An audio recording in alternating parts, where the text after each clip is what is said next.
Do you want to travel the world? Do you want to explore new places? Do you want to see the nature? Stay home. Disclaimer: this statement was made due to the coronavirus pandemic, and I do not condemn the free movement of people, unless you live in North Korea, in which case, sorry Kim Jong Un for this violent propaganda. So, hello guys, welcome back to my channel Understanding Humans. This is the second part of the video. Is SpaceX early to Mars? And discusses the challenges faced by SpaceX in their mission to Mars. As we discussed in the last video, SpaceX is trying to raise funds through two of their ambitious earthly related projects, the Starlink Satellite System and the Interplanetary Transportation System. In this video, we will talk about the Starlink Satellite System, and in the next video, we will talk about the Interplanetary Transportation System and the conclusion to this series. There are many challenges or indeed drawbacks of the Starlink Satellite System, which will be discussed as follows. Now, when we consider the Starlink satellite system, the first drawback or challenge that comes to mind is the environmental factor, which is the formation of space debris due to the huge number of satellites. This was a growing concern for many people and can be clearly seen in this clip of the 2013 movie Gravity.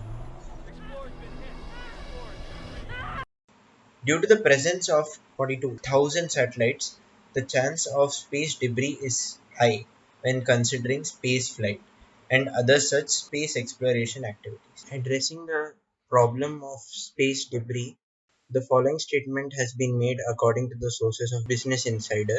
The satellites will have thrusters to remove them out of orbit and destroy itself in the atmosphere before reaching the Earth's surface. As well as it was told that atmospheric drag would make the satellite fall out of Earth orbit in 5 years. This line on its own solves the space debris problem, but it has two drawbacks which will be discussed when talking about the financial aspects of this project. The second looming concern is astronomers facing problems analyzing space as the satellites are coming in the way of their clear vision. According to The Verge, the link of the page is in the description. For astronomers, light is everything. This is the understanding of wavelengths of light and understanding its distance as well as the movement away or towards us is seen by the change in light patterns. This in physics is called the Doppler Effect. When a reflective surface, such as metallic surface, interferes in the readings, even though it is a pretty small satellite, but when there is a presence of 42,000 in the sky, it could cause problems. It is trying to be solved by painting lesser reflective coating, but this problem is still not definitively solved, so time would tell the result to this problem. The satellites, while at the end of their lives, will have thrusters to remove them out of orbit and destroy itself, as well as atmospheric drag to make it fall out of orbit in 5 years. The two drawbacks in these lines, according to economics as well as according to safety.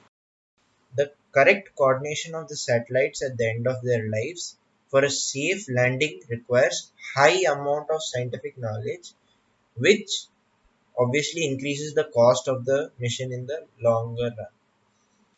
The second problem here is the satellites if have a life of about 5 years, the satellites even though bring a profit will have to be keeping launched every 5 years, so increasing costs again.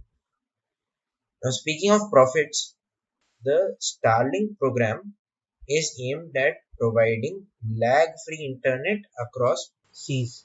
This happens due to their satellites being in low Earth orbits, which greatly increases the speed of connections.